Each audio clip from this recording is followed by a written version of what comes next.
السلام عليكم ورحمة الله وبركاته. الحمد لله وكفى وسلام على عباده الذين اصطفى. أما بعد فأعوذ بالله من الشيطان الرجيم. بسم الله الرحمن الرحيم. وما أرسلناك إلا رحمة للعالمين. وقال رسول الله صلى الله عليه وسلم المسلم أخو المسلم. صدق الله العلي العظيم. অধ্যকার আর রহমান ছাত্র পাঠাগার কর্তৃক আয়োজিত আজকের এই প্রতিযোগিতামূলক অনুষ্ঠানের সম্মানিত সভাপতি, বিজ্ঞ বিচারক মণ্ডলী ও সুদক্ষ পরিচালক এবং আমার সামনে দূর দূরান্ত থেকে আগত এক এলএমপি ভাই ও বন্ধুগণ, সকলকে জানাই আমার পক্ষ থেকে আন্তরিক মোবারকবাদ। সম্মানিত উপস্থিতি, আজ আমরা এমন এক যুগে একত্রিত হয়েছি যখন সমস্ত মুসলিম উম্মার চলছে এক দুর্যোগপূর্ণ বিভীষিকাময় অবস্থা। সারা বিশ্বে চলমান এমন মারাত্মক পরিস্থিতিতে আদর্শ সুষ্ঠু সুন্দর আদর্শ সমাজ গঠনে সিরাতের ভূমিকা বিষয়টি আলোচনার জন্য নির্ধারিত করার ব্যবস্থাদেরকে জানাই আন্তরিক মোবারকবাদ।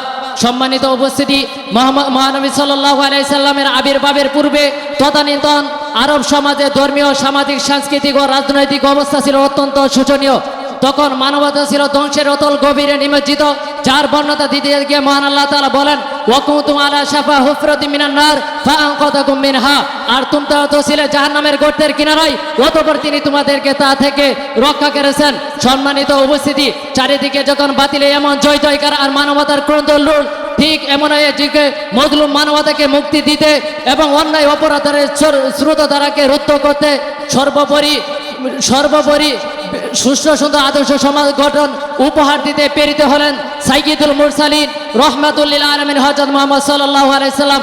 সকলের জন্য রহমত হয়ে আসলেন, যার স্বীকৃতি দিতে গিয়ে মহান আল্লাহ তাআলা বলেন, ওমা আরসালনাকা ইল্লা রাহমাতাল লিল আলামিন। হে নবী, আমি আপনাকে সমস্ত জগৎবাসীর জন্য রহমত হিসেবে প্রেরণ করেছি। সম্মানিত উপস্থিতি, প্রিয় নবী সাল্লাল্লাহু আলাইহি সাল্লাম এই দূরের বুকে আবির্ভূত হওয়ার পর সমাজের অবস্থা থেকে ভীষণ চিন্তিত হয়ে গেলেন। এই অবস্থা থেকে মানুষকে ফিরাবের জন্য একের পর এক গ্রহণ করতে লাগলেন মহাপরিকল্পনা। সেখান থেকে মানুষকে ফিরাবের জন্য খুনাখুনি, রাজধানী, মদ্যপাত বন্ধ করার জন্য বাল্যকালে মাত্র 14 বছর বয়সে তার সমবয়সী যুবকদেরকে সাথে নিয়ে প্রতিষ্ঠা করলেন হিলফুল ফুজল নামক সামাজিক সংগঠন। বিভিন্ন গোষ্ঠীর মাঝে শান্তি প্রতিষ্ঠা এবং সমাজে শান্তি শৃঙ্খলা আনার ও অসহায় লোকদের সাহায্য প্রদান এবং সামাজিক কার্যক্রমকে সুসংহত করার জন্য দীপ্ত অঙ্গীকার নিয়ে এবার মাঠে নামলেন। শুধু তাই নয়, মহানবী সাল্লাল্লাহু আলাইহি সাল্লাম বাল্যকালে অনেক সমস্যার সমাধান করেছেন। তার মধ্যে একটি হলো হজে আসওয়াদকে কেন্দ্র করে বিভিন্ন গোত্রের মাঝে যুদ্ধের উপক্রম হয়েছিল।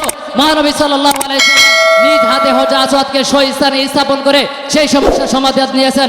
সম্মানিত উপস্থিতি, একটি সুষ্ঠু সুন্দর আদর্শ সমাজ গঠন করতে হলে মানুষের জীবন ও সম্পদের নিরাপত্তা আবশ্যক। তাই মহানবী সাল্লাল্লাহু আলাইহি সাল্লাম মদিনায় হিজরতের পর যখন তিনি একটি সুষ্ঠু সুন্দর আদর্শ সমাজ গঠন করার লক্ষ্যে প্রথমে সমাজের মানুষের মধ্যে শান্তি, সম্প্রীতি, সহযোগ, ভ্রাতৃত্ব প্রতিষ্ঠার প্রতি লক্ষ্য দিয়ে তিনি আল্লাহ তাআলা বাণী জানিয়ে দেন, ইন্নামাল মুমিনুনা ইখওয়াতুন ফাসলিহু বাইনা আখাওয়াইকুম ওয়াত্তাকুল্লাহ লাআল্লাকুম তুরহামুন। নিশ্চয়ই মুমিনরা ভাই ভাই, আর তোমরা তোমাদের ভাই ভাইদের মধ্যে আপোষ মীমাংসা করে দাও, আর তোমরা আল্লাহ তাআলাকে ভয় করো, আশা করা যায় তোমরা অনুগ্রহ প্রাপ্ত হবে। আল্লাহ রাসূল সাল্লাল্লাহু আলাইহি সাল্লাম বলেন, আল মুসলিমু আখুল মুসলিম। অন্যত্র বলেন, লা ইউমিনু আহাদুকুম হাত্তা ইউহিব্বা লিআখিহি মা ইউহিব্বু লিনাফসিহি।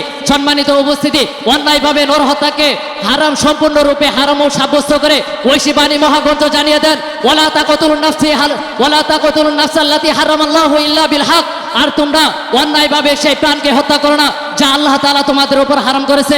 আল্লাহ রাসূল সাল্লাল্লাহু আলাইহি সাল্লাম বলেন, লিল মুসলিমি আলাল মুসলিমি হারামুন দামুহু ওয়া মালুহু ওয়া ইরদুহু। একজন মুসলমানের জন্য অপর মুসলমানের রক্ত, সম্পদ, ইজ্জত, সম্মান সম্পূর্ণ হস্তক্ষেপ করা হারাম। তিনি আরো বলেন, আল মুসলিমু মান আমিনাহুন নাস। প্রকৃত মুসলিম সেই যার থেকে মানুষেরা নিরাপদ থাকে। সম্মানিত উপস্থিতি, তারপর আল্লাহ রাসূল সাল্লাল্লাহু আলাইহি সাল্লাম সমাজে অবহেলিত নারীদের প্রতি দৃষ্টি দেন এবং তাদের অধিকারগুলো তুলে ধরেন। তিনি পবিত্র কুরআনুল কারীমের আয়াত শুনিয়ে দেন, ওয়ালাহুন্না মিসলুল্লাযী আলাইহিন্না বিল মারুফ। নারীদের উপর তোমাদের যেরকম অধিকার রয়েছে ঠিক তদ্রূপভাবে তোমাদের উপরও তাদের নেই সঙ্গত কিছু অধিকার রয়েছে। তিনি আরো বলেন, হুন্না লিবাসুল লাকুম ওয়া আনতুম লিবাসুন লাহুন। সম্মানিত উপস্থিতি, একটা সুষ্ঠু সুন্দর আদর্শ সমাজ গড়তে যা যা প্রয়োজন আল্লাহ রাসূল সাল্লাল্লাহু আলাইহি সাল্লাম সবগুলো ভালোভাবে আঞ্জাম দিয়েছেন। আজও যদি আমরা আল্লাহ রাসূল সাল্লাল্লাহু আলাইহি সাল্লামের নেওয়া পদক্ষেপকে গ্রহণ করে সামনে অগ্রসর হই, তাহলে আমরা আমাদের এই সমাজের চেহারাকে পাল্টে দিয়ে একটি সুষ্ঠু সুন্দর আদর্শ সমাজ হিসেবে গড়ে তুলতে পারবো ইনশাআল্লাহ। নাসরুম মিনাল্লাহি ওয়া ফাতহুন করিব ওয়া বাশশিরিল মুমিনিন।